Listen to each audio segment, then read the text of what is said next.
Oh my gosh, Crypto, for a first-time reader, was this book intense or what?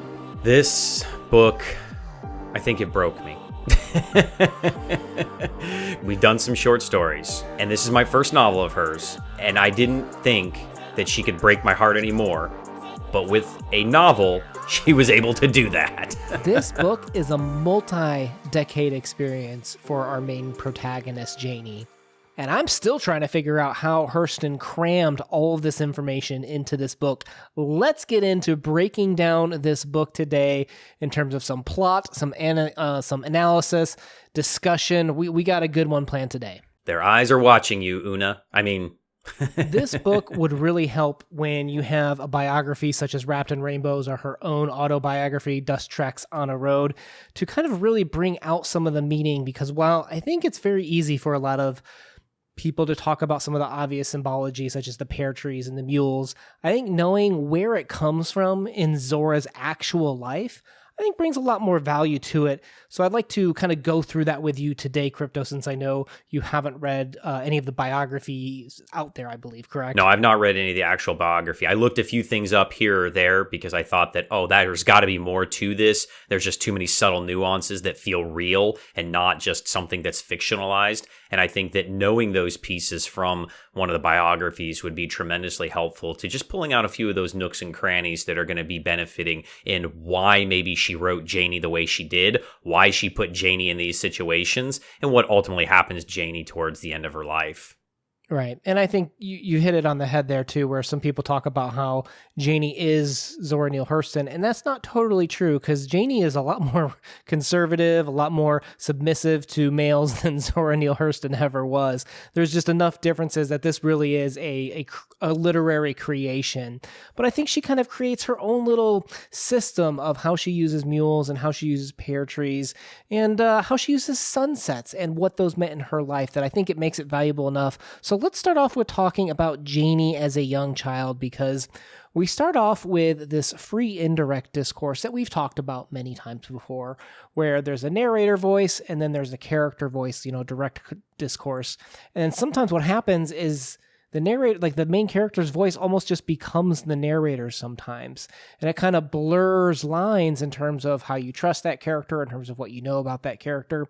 And even in a story such as this, which is ultimately kind of a coming of age, finding and validating yourself story, maybe that's even a little bit meta with finding your own voice and how the narrator speaking for Janie and Janie eventually kind of starts talking for herself is kind of a meta play that Zora Neale Hurston might be kind of playing with through this piece. Yeah, and I think that starting off with kind of like this dreamness to the whole thing really adds to that as well, right? As you kind of set up the voices of men and women as we move into these different themes. It's right there smack dab in the middle of the story, or the very beginning of the story, and I like that. So let's start from the very beginning. We have a quote from the book that says, "I was with them like children so much I didn't know I wasn't white until I was around 6 years old." And she talks about this in her Dust Tracks on the Road autobiography, where she did grow up in a real town called Eatonville. Is that near to where you live, Crypto? It's about 45 minutes away, actually. Yeah. So Floridian readers will probably recognize some of these town names, and there actually is history behind, its sister town, Maitland. Maitland was found and was kind of like this combination of the white and black folk. And eventually the black folk, under, the first mayor of the town, Joe Clark, left and kind of created Eatonville, one of the earlier settlements of actual fully black towns in terms of being organized and municipalitied. And it actually lived a very peaceful life. And it was the same thing with Zora Neale Hurston, where she moved there pretty early on, and she didn't really understand what it meant to be black because that's all she saw around her. She didn't really experience racism the way a lot of other black children did under Jim Crow laws of the time. Yeah, and I think that kind of adds a unique element to this story of Eatonville and this little collective of individuals, and it speaks a lot to Janie as an individual of how she's going to grow through this story, and it gives her a lot of depth of character and makes her kind of a little bit innocent and naive, and that's something that I think Hurston is trying to speak to people as they read this story. And it was kind of criticized for a little bit as well. But now that we kind of look back on it, we think, wow, she really was a master of kind of manipulating our feelings, even this early into the story, to kind of start sympathizing with this young girl that doesn't even realize that racism is a thing. And isn't that a fair thing too, discovering yourself? That's a very big topic, particularly for a lot of teenagers. You know, maybe some of them are looking at it, oh, assigned reading, it's horrible. Hopefully you can find that there is absolute beauty in the message behind the story and beauty in the way that Zora Neale Hurston delivers it. Let's move into kind of this first marriage and young Janie growing up, right? She's growing up under Nanny, who experienced slavery firsthand, right? And she talks about it. Obviously, Leafy, Janie's mother, and her were both attacked by white men, creating Janie, which is going to, cause her to maybe look a little bit lighter skinned. That's explored later on in the novel. But they're just barely coming out of this trauma of racism and slavery, and Janie still sees its effects basically through her grandmother. And her grandmother's like, hey, you're 16, you're kissing a boy. We need to get you married right away, right? Because married is what's gonna make you happy, and married means that you're safe. This is the values I'm gonna stick into you, Janie, right? Yeah, and I love, like, right here in the beginning, Janie is kind of like a deer in headlights and doesn't kind of know what she should do because this is her grandmother and she respects her, but she isn't quite feeling it all the way either. And like you talked about earlier, Hurston sets up some of the symbology of the pear tree representing innocence. Every single marriage, I think, has comparisons to bees floating around the flowers. It's a very naturalistic way of what you're attracted to. In here, the nanny, her grandmother, is putting on these materialistic needs and priorities that aren't very naturalistic. At that time, when she was 16, I think it was, and kissing, was it Johnny? Yeah. She was just following her emotions, just going with the pure innocence idea view of love.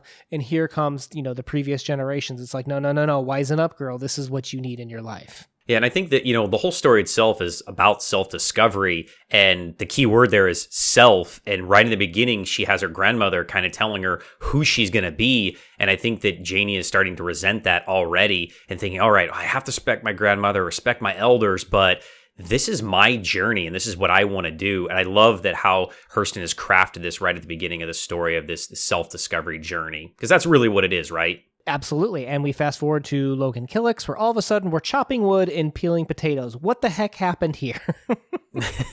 Why did I marry this guy, Nanny? This is a terrible life. But I think we start to see, Hurston had a very unique view on marriage, right? She went through several marriages herself, if you didn't know. By the time she wrote this, she had already been married and separated. And we got to look at Zora's life here and look at her mother, who was very devout.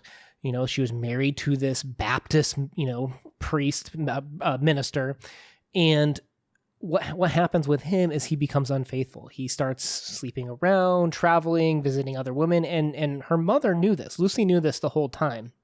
But she stayed by him, which maybe, if you follow a lot of psychoanalysis, if you believe in psychoanalysis, she's going to reject that and kind of have the opposite effect, where Zora had very little devotion to men the way that her mother did. And you see that in the way that she had been married and remarried and kind of follows her heart and emotions and love at the time. And you'll see kind of her explore a little bit of that, but make Janie a little bit more docile than I think Zora was. Yeah, and I think this is where sometimes people try to make that comparison between Zora and Janie, and that, Zora had these very, very complex relationships in her life, and then she's maybe writing that a little bit into Janie. And we have a quote from the story that kind of semi-supports that, but I think it's more that Janie is trying to not have loneliness, and Zora's way too strong of a woman for that. But the story says, quote, "She knew now that marriage did not make love. Janie's first dream was dead, so she became a woman." That's pretty heartbreaking. And that's Zora, I think, saying something maybe about herself, of the reality of relationships through Janie. So I can see the idea that this is somewhat inspirational for autobiographical. And I think people may approach this from different levels in terms of where you are in life, right? And maybe some people aren't as familiar with this era, but I think early on, Zora does a good job of this quote, which is why this book is so timeless, because quotes like this can bring that information to you very quickly. So the white man throw down the load and tell the black man to pick it up. He pick it up because he have to. And he don't tote it. He hand it to his women folks. The black woman is the mule of the world, so far as I can see. So here we see one of Zora's main things. This is coming out after her Mules and Men, more nonfiction work. But she basically is kind of saying that the white man hands off work to the black man hands work off to the black woman, making the black woman the mule of the world, meaning crap rolls down hills, and women are the most oppressed individuals in society is kind of what she's going at with this. Yeah, and more importantly, I mean, she's experiencing some of these things as a black woman for the first time, and unbeknownst to her in her real life that this was a thing, right? And now she's seeing it. And I think she's writing about that. And I think she's trying to portray and say, look, you may think your life is bad, but there's always somebody that has it worse off. If you look to what black women have to deal with of all the things from their men and husbands and men in their, racial lives, and then why they're treated this way is because they're being poorly treated by other people in society. It's brilliantly done. And I think it really does evoke a lot of emotions from you. As I'm going through this, I'm thinking, man, these were terrible people. They should learn to be better people. Well, and each husband almost has a different way of looking at it, right? Which is what makes this book so interesting, because Logan, when he buys the mule, what does he buy the mule to do? To work. Oh, to work. Yeah, and he wants a wife to do the same thing. He's going to get a nice size one that Janie's going to be able to handle. What a gentleman. And she actually received criticism from this about people are like, why are you comparing, black women to mules? Isn't that offensive? And Zora's just like, well, you must not have grown up in the country. Mules were everywhere. They were in every family. Like, they're very useful animals. Like, it's kind of interesting. She had a much different upbringing than I think most people did. Well, if you can't learn from this, then that's why you're taking offense to it, is because are you the one that is seeing negative in this or portraying it as negative? Then that says more about you than it does Hurston or Janie, I think. Well, let's talk about kind of what happens from here, right? So along comes Joe Starks, a guy that offers her the opposite of what she has right now. So you had that quote earlier where they talked about how now we realize marriage isn't love. Love doesn't come from marriage. And he says, if I was your man, I'd let you just sit on the porch all day and drink some tea, right? So he's offering... He's so condescending. I hate him. I bet you there's people that are interested in Joe Stark's offer at first, but then they kind of fall off team Joe Stark's, especially as you get into the next few chapters. Oh, yeah. You will quickly. But he's specifically being positioned as the foil, where instead of buying a mule to work, he specifically buys the mule to rest, which is the promise he makes to Janie. And in the story, remember, there's some people that are like ridiculing that mule, and he buys it just so that the mule can have some rest, basically. So the mules are very consistently used between these men and how they treat Janie as well. I think Joe, too, kind of irked me because he wants to be the hero, but he also wants recognition for it. So he thinks he's the knight in shining armor, but he just wants other people to believe that. So he takes Janie as almost this arm candy and say, look, I saved this poor woman. I'm giving her a better life, when it was just all for his own, ego. Well, it's interesting, too, because I think that's sometimes some men. And I think Zora's basing this on, so I don't know if it's the mayor specifically, Joe Clark, but she grew up in this town where she would spend time on an actual general store porch listening to the men tell these stories. And critics will talk about how that's kind of where Zora's natural gift and ability to perform storytelling originated from. And that's kind of how Eatonville was created too, right? You had these self-made men that are like, look, I'll do whatever I can to buy land from you so that I can create this, one of the earlier settlements or, municipalities of black folk in America. And you had these guys that would be the postmaster, that would run the general store, that would run multiple businesses, because it was a small town as it was coming up. And Zora's kind of crafting her own, it's a fictional Eatonville based on the real Eatonville. And this man, the guy that is, the self-made man that has to build, he's putting his pride before his own love, his ideals before his own values. These are the men that built towns like this. And I think she's kind of ridiculing, in a sense, what that does to a family, what that does to their personal relationships when they put these other materialistic and prideful things in front of actual relationships and meaningful experiences. No, definitely. I think that Hurston is saying this self-empowerment of Joe is destructive to their relationship, and anybody that tries to emulate these other things instead of just being true to yourself, again, kind of that self-discovery of journey, is going to be hurting your family, community, church, whatever, because you're not being honest with who you truly are if you're trying to emulate someone else. And I think she even drafts other people in the town to kind of reinforce this. Because if you remember, there are other people in the town that are like trying to seduce Janie away from Joe Starks. And they talk about, you don't have enough money to seduce her away. So all of the men are almost playing into this materialistic physical gains to attract security and wealth the same way that it worked for Nanny. But that's not what Janie wants, is it? No, and I think that the porch comes back that too, to kind of bring back to the idea of Hurston sitting on, the general store steps here. That porch is kind of a symbol in the South for power, and you had a big house on the plantation. What do the big houses have? They have the porch out front with the rocking chairs where you sipped your iced tea and you watched over all of, the people that you owned. That was a status symbol for these people, and it keeps reoccurring kind of through these middle chapters of the book. And I think that comes back to kind of represent that Joe Starks has it and you want it. That's a really good point. Let's talk about Janie's hair at this point too, because Joe Starks, you'll notice. Well, okay, let's talk about Nanny first. She talked about even how her slave owner would play with her hair, let it sway out. What does Joe Starks do when he tries to take possession of Janie? Makes her cover it up, put it in this rag so that it's not out in front of all the men, kind of display. How did you take the meaning of the hair in this novel? I think it's obviously a symbol of promiscuity. I think it's a power of women's sexual power. I think that's something that's kind of been through a lot of history. That this is it's a status symbol. The lush, thick hair, the longer the hair, that these women, he doesn't want her to show off because it's his, and it's something that he wants to control her.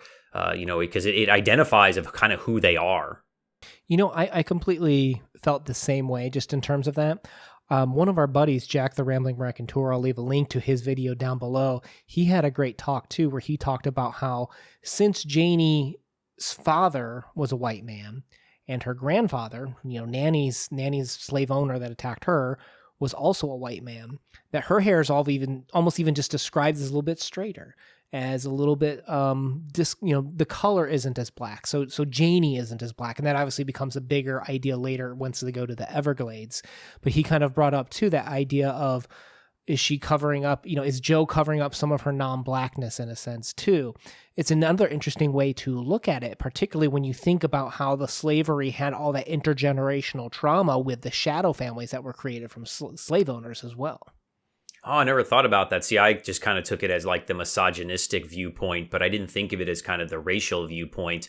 And I could see that because we've seen that in other stories as well, where the hair was described specific ways to kind of be, negative or racist or something. Yeah, I never really kind of picked up on that. Let's insert fact of the moment chime here right now. How many times was hair mentioned in this novel, Crypto? I have to guess a number? It was 47 times. Oh, I was going to say 40. It was covered, it was flowing, it was strangled with a ribbon, it was coming in, it was curly, it was flat. It really goes to speak to, I think, women as a whole, but also culturally, I've been explained that it is much more important as to how a woman's hair looks, particularly in the South, is how it was looked upon. That there's, things like this, little moments like this that I think some readers will see themselves in, and they'll see similar values that perhaps, that we don't. This is our window into it, but it's just so beautiful the way Zora lays it out on the page. I guess it's an identity symbol, as we've kind of said, but it's also a way of expressing oneself for women. I think that's a good way to kind of think of it. And as a young girl, you may be able to identify that's the way you feel, and that can be a symbolic, item in this story that you see. Let's jump back to the relationship. So with Logan, if you'll remember, she's like, "I'm going to leave you, Logan," and he doesn't tell her to stop. Right. All along their entire relationship, he's like, "Janie, you go do this. Janie, you go do that." But he never told her to stop, because I think this is part of Zora's one of the colors that she paints with is men and women don't necessarily communicate the best, right? Now let's fast forward to where we are right now with Joe Starks, and he's dying, and we have this quote, "You done lived with me for 20 years, and you don't half know me at all. And you could have, but you was so busy worshiping the works of your own hands." And this goes to our point earlier about how he was so prideful and worried about what he was creating. He was putting that in front of her. Did Joe Starks and Janie communicate any better than Logan did? No, I don't think so. I think that they both wanted two very different things out of life, where Janie wanted love and a family, and Joe just wanted to be white. So let's fast forward, okay? Zora Neale Hurston, in her real life, erased 10 years of her life, just kind of disappeared from the world for the most part, performing odd jobs, comes back at I think it was 24 or 26.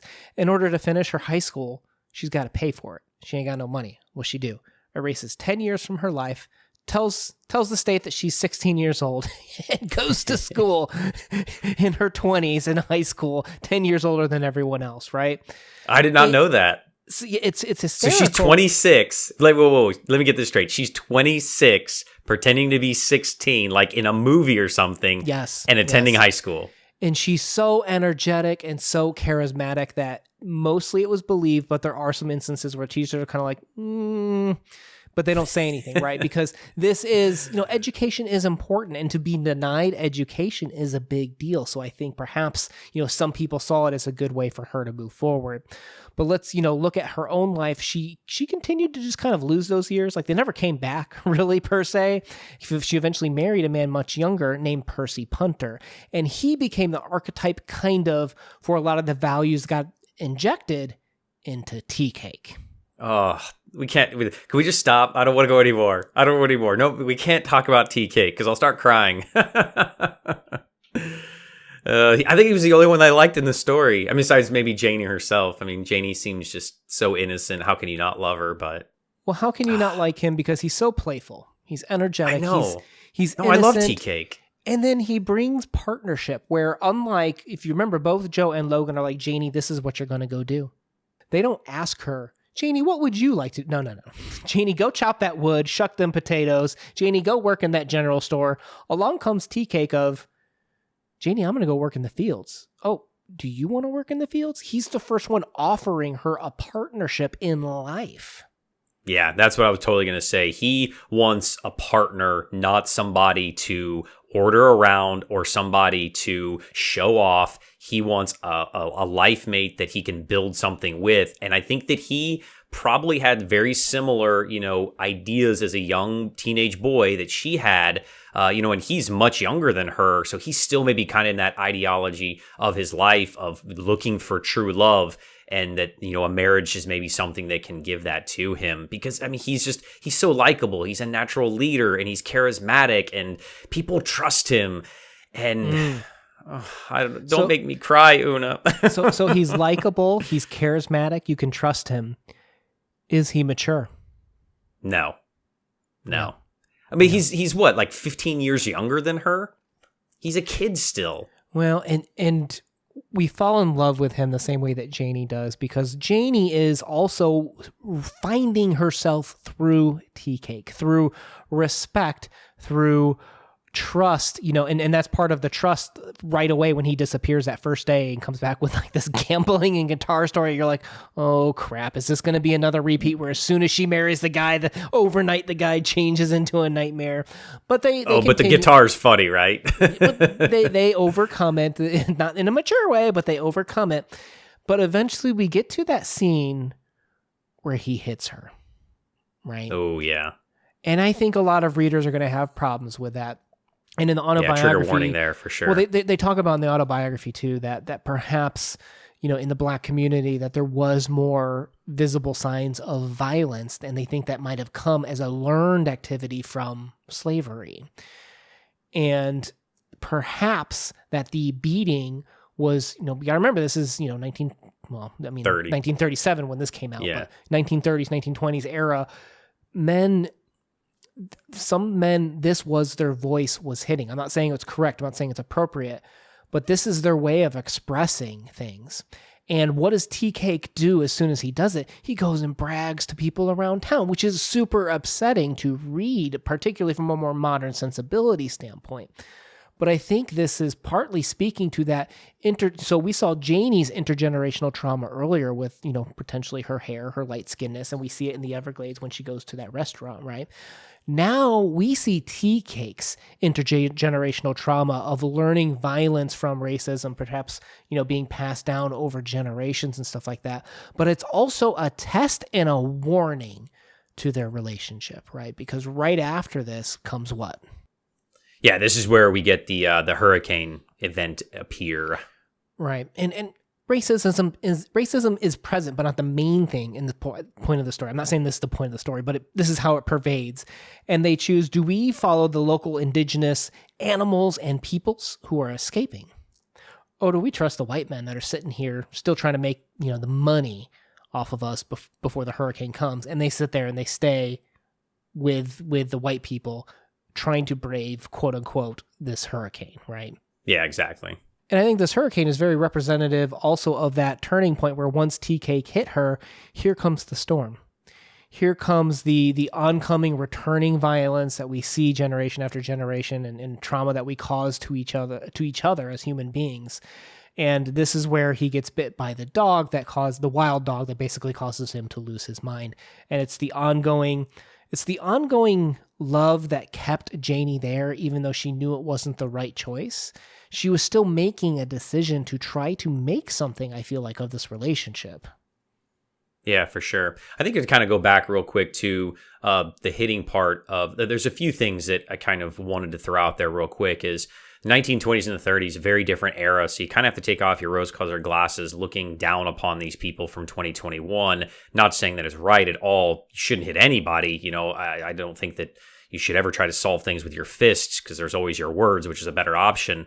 But in this time period, that was their option, and there are no laws or rules or upbringing against this, so it's kind of hard to judge them on that. But also, I think that's something that is very different. Also, to that point, he's socially rewarded by his friends. Like, yeah, the macho man thing to do was to hit this lady, right? Like, he couldn't rise above his own prejudices from his social community. Yeah, and then in this time period, for most of human history, men have been, the dominant the gender over women, and they not only lord it over them, but they're praised for it as well, like you said. But I also think that there's something here between them because Tea Cake is described as much darker than she is, and I think that he might resent her a little bit for that, and that's kind of heartbreaking of the flaw that Hurston writes into, Tea Cake's character is that I think that he's bitter that Janie is a light-skinned black woman and he is a dark-skinned black man, and he sees that as a negative in himself because he's been taught that racism from the outside world, and she never really thought it was that big a deal. But in many black cultures, it is a big deal about the pigment level of your skin, which today we can look back as ridiculous, but back then it meant a lot to them, which is just heartbreaking, right? It is, and you had very small commentary here too, also from like the Booker T. Washington with the restaurant owner and who she supported. And when this novel came out, Richard Wright, who always criticized her, was really harsh on this book not being political enough. He was. You look at his writing; he's 100% political, right? And that was a lot of what black literature at the time was to try to change people's minds, to be doors into leading better or different lives. So white prose, is that what you maybe call that? Or black prose? Well, there's a word, but I don't say it. But it's around chapter 10 in this book. You can look it up. It's kind of interesting. But Zora was, an anthropologist, right? She was a studied person of black culture and history. And she does just such a wonderful job of wrapping up love and joy and happiness and loss in a story, and doesn't need to push the agenda, but she still represents the agenda in a sense too. That it's just the wonder and glory and beauty of this as it comes crashing in with these white jurors that are judging. She says a quote in there where she says like, who are they to judge? A black woman that they don't even know or how they live. she still wraps in enough of that I can see why this has just been such a timeless piece to be based on true humans' emotions and desires and loss, but still pack enough of the truth of the political agenda that has existed and as people are working towards to solve over time. Yeah, and I think that like the anthropologist thing is really interesting because, she's studying the relationships of communities and how people cultures work together and evolve and change and can complement and be combative against each other. And this is something that I think she's trying to get out. And it's unfair for some of these hypercritical people because I don't think they understand truly what she's trying to do here is that during this time period, Black culture is very much contained to the South. It's slowly moving out through the Harlem Renaissance, and it makes its way up into New York and Chicago and Atlanta and Baltimore and other places as well. But I think she's one of the people that is, helping that movement of getting these ideas of what does this truly mean? What is our culture? Why is it important to us? Why should we hold on to certain things? Why should we get rid of certain things? And how can we make our mark in the world? And I think that this story kind of encapsulates a lot of that as we see some of these different themes and elements of not just race and relationships and love and everything else, but really that idea of, these cultures blending together in the 1930s and 40s as whites and blacks and Hispanics and Native Americans and everybody, they're going to have to come together and learn to live together as a people because the world is not going back to 1860 to where everything is going to be segregated out. We're starting to be pushed and forced together. We're going to have to deal with it. And I think that she's giving us a guidebook to do that. So right here, people, Zora Neale Hurston playlist link down below. Go check out our talks. We're going to keep going through her works because we are absolutely in love with what is one of the greatest writers to ever live, Zora Neale Hurston. Let's move into our subjective wrap-up and ratings, which shouldn't mean anything to you guys other than unless you follow the channel. Crypto, what are you going to give this one? I'm going to give this one a 9.5. I really want to give it a 10, but I don't think it's quite perfect, and I think that's because of some of the trigger warning things in it. There is some cringe-worthy stuff in there that you should note. There's a few dry spells in here or there. Some of the characters, you can take them or leave them and stuff. Like we never even talked about, motorboats and a few others and stuff. And it just feels like top to bottom. I feel like some of the stuff is forced a little bit. So I can't give it a perfect, but it's really close. And I definitely think it's something that everybody should check out at least once. Right. It's gorgeous the way it's written to the vernacular. I think some people are like, oh, it's hard. Well, it's just kind of like, this is a phonetic way of representing a very beautiful, vernacular. I think if you have any issues with it, I have heard if you read it out loud, but also there's a free Ruby D recording of her recording the audiobook of this that you can listen to and read at the same time. It's gorgeous. It's gorgeous. Beautiful, beautiful language. I'll go with a 9.5 as well. Highly recommended. Definitely a classic for a reason. Read it out loud in your worst Southern twang like Una does. You'll have so much more fun. It's so painful if you hear my twang. So guys, if you enjoy talks like this, we post videos every Monday and Thursday. We'd appreciate it if you were to join us on the literature adventure by subscribing. Una out. Peace.